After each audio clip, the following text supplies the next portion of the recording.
Right now, your brain is trying to leave this video. Not later, right now. A part of you is already searching for something easier, faster, more stimulating, and you barely even notice it.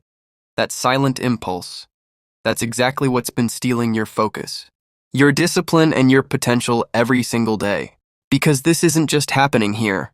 It's happening all the time. Every scroll, every distraction, every time you avoid something that actually matters. But what if I told you that the same system controlling you can be flipped?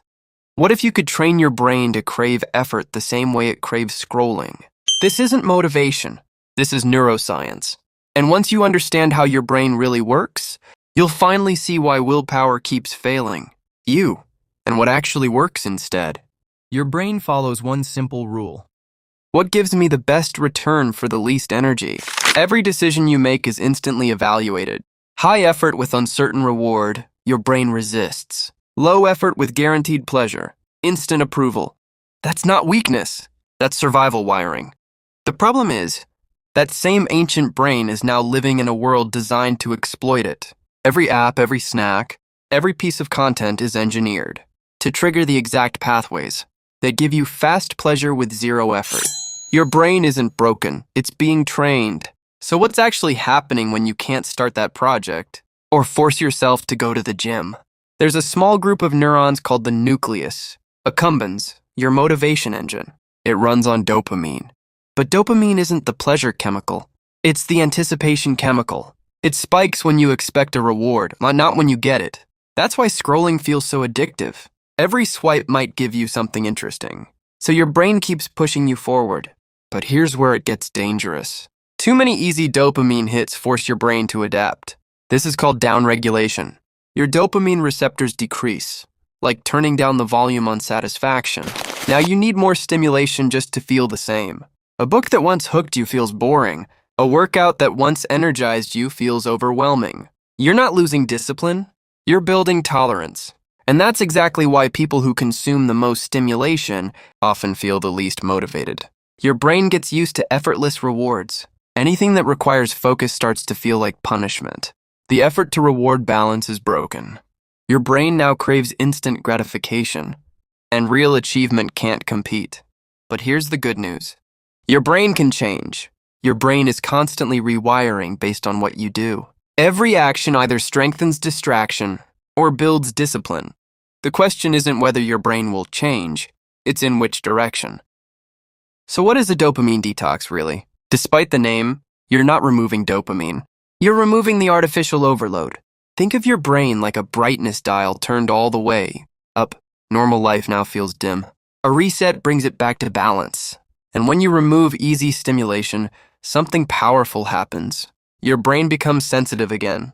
Things that felt boring start to feel engaging. Finishing a task, working out, focusing, these begin to feel rewarding again. You're not becoming someone new. You're returning to baseline. You're rediscovering what it feels like to be driven from within, not controlled from the outside. Most people fail here because they rely on willpower, but willpower is limited, and it cannot compete with a brain addicted to stimulation. Instead, you need to understand the transition phase. For a few days, you'll feel restless, irritated, maybe even anxious. That's not weakness. That's withdrawal. Your brain is adjusting, and that discomfort, it's proof that it's working. Most people quit right here, right before the breakthrough. But that tension is your brain rewiring itself. Push through it. Here's what you do. First, identify your biggest source of easy dopamine. Not what you enjoy most, but what gives high stimulation with almost no effort. For most people, it's their phone. You don't have to quit forever, just temporarily. 3 days is a start. 7 days is powerful. 14 days is transformative. You're creating scarcity, forcing your brain to find reward elsewhere. But removing isn't enough. You must replace. Your brain won't tolerate emptiness. Replace easy dopamine with meaningful effort. Read to cook, walk, exercise, write, talk. At first it will feel boring. That's because your brain is still overstimulated. But over time, it adapts. Reading becomes engaging. Exercise becomes rewarding. You're retraining your reward system. Here's the truth most people miss. Pleasure is instant and external. Satisfaction is slower, but deeper and lasting. Modern life gives you endless pleasure, but almost no satisfaction. That's why you can feel entertained all day and empty at night. Real satisfaction comes from effort. When you do something difficult, your brain releases stronger, longer-lasting rewards. This is the real high, and science supports this. Delayed gratification strengthens the part of your brain responsible for control and discipline, while instant gratification strengthens impulsive behavior. Every choice is shaping your brain. Over time, your default changes. Discipline stops feeling like a fight. It becomes who you are. Your focus improves. Your mind becomes clearer. Your energy stabilizes, and things you once avoided start to feel engaging. But this isn't permanent. Your brain will always drift toward easy rewards. That's why your environment matters. If your phone is next to you, you'll use it. If healthy habits are easy, you'll follow them. Design your environment. Because right now, your environment is already designed. Just not by you. It's designed by apps, algorithms, and people competing for your attention. And they're very, very good at it. Your environment doesn't just influence you, it programs you. And your environment includes people. You become what surrounds you. If you're surrounded by distraction, you'll become distracted. If you're surrounded by focus, you'll become focused. Now think about this. The average person checks their phone over 100 times a day. Not because they decide to, but because they're conditioned to. That's not coincidence. That's design. Now you might be thinking, this sounds hard. That's because your brain is used to easy rewards.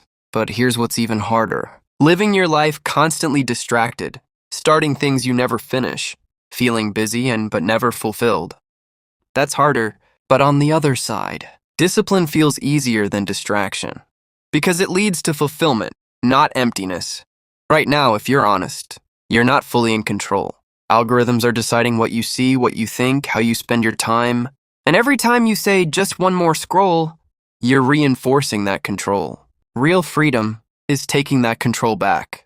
And this isn't a one-time change. You're always reinforcing something. Every scroll is a vote for distraction. Every moment of focus is a vote for discipline.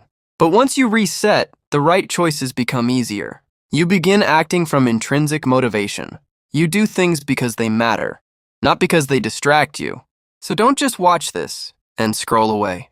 Because that's exactly what the old version of you would do. Make one decision. Right now, identify your biggest dopamine drain. Remove it for 7 days. No negotiation. Watch what happens. Track the discomfort. Track the shift. Because something will change. And once you feel your brain change, once you feel that clarity, you won't want to go back. Your brain is ready. The only question is, are you? If this hits you, don't ignore it. Leave a comment. What's the one thing you're cutting out for the next 7 days? Make it real. Hit like so more people actually see this. And subscribe, because the next video might be exactly what your brain needs next.